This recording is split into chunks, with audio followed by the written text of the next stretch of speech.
The multiplayer for Hellgate has been designed by a bunch of guys who play a lot of different MMOs and a lot of different online games in general. We've kind of looked at what we like about what's out there. We've also looked at what we thought worked really well with Diablo 2. And with the time we've had and the assets we've had available to us so far, I think we've created some really cool stuff. In general, what we're trying to emphasize is that the fun single-player experience that you can get while playing at home translates directly into multiplayer. We're not talking about kind of adapting a multiplayer-only thing like a MUD or something that kind of has a set pacing, a locked-in modal combat, or things like that, and forcing that into a multiplayer game such that your pacing is slow, such that it takes forever to kill one monster, to interact in certain ways, just so it's all happy for multiplayer.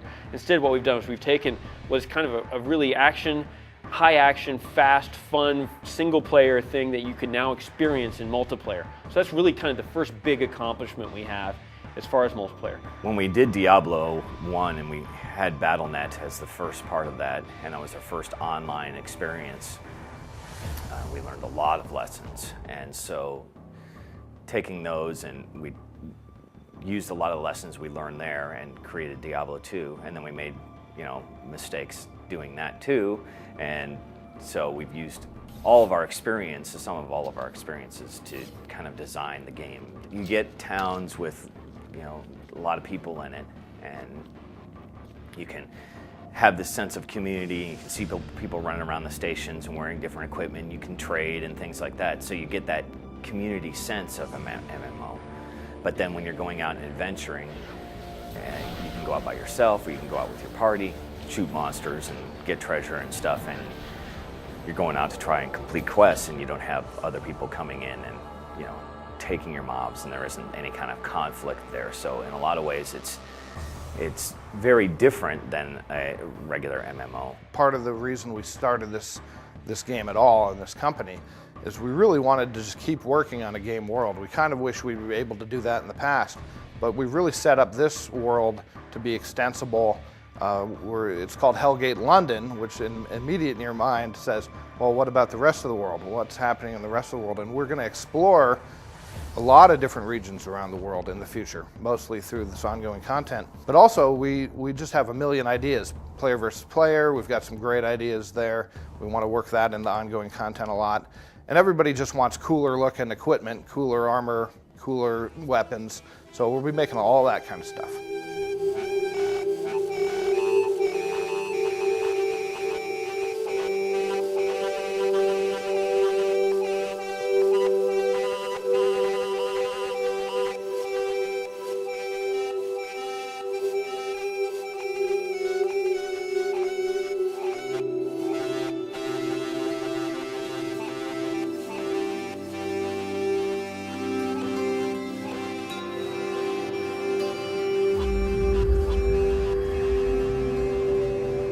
It was going to be in the future. We didn't really know how far in the future it was going to be. Like we talked about 15 years, 30 years, and we figured we wanted it to be near future so that we still could kind of recognize things, but we wanted it enough in the future where it was plausible that we would have developed a lot of cool technologies and just weird, crazy things.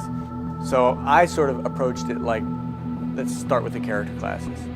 I figured the Templar were sort of the clearest. They were kind of central to the whole idea of what Hellgate was about.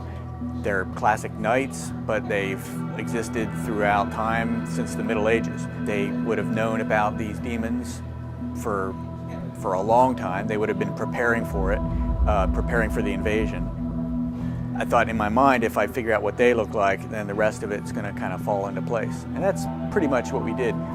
I knew that I wanted them to harken back to that historical sense. I wanted them to look like they had been around since the Dark Ages, but they had continuously been developing new armor, new weapons, new technology, with a sense of their own history. They look like a knight. They look like they're in armor. You can tell what they are, but they look like a cool future soldier. It's power armor. It's power armor that was built by a craftsman. The Kabbalists, we knew that they were going to be demon tamers, that they would sort of they'd try to work demon powers, the powers of hell, against, they try to understand them and claim those powers and then work them and use them against their enemies. So I figured that they were going to have kind of a dark feel to them and maybe more of a tribalistic feel, a more Kabbalistic feel. It's just sort of like padded leather and kind of blades and sort of an elaborate headdress that kind of looked tribal. It kind of had that shamanistic feel to it. It would use the demonic parts like horns and bones and skin to protect themselves from the demons, but also to kind of pull that power inside of them and use it against what they were fighting. And then from that, as the look of the Kabbalists evolved, we kind of got more fantasy oriented. The costumes got crazier just because we wanted to, on screen, they have to look cool. So they kind of got bigger and fancier and more elaborate, and it just seemed like the way to go. The hunters, I figured that I was never really as worried about the hunters, just because they were the most traditional of the factions. They're basically super soldiers.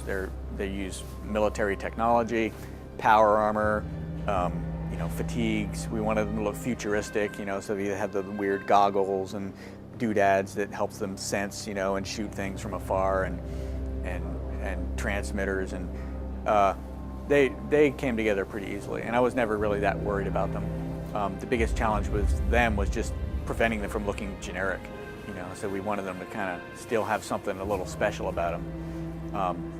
But the Kabbalists and the Templars were definitely the challenging ones to get, but the most rewarding at the same time.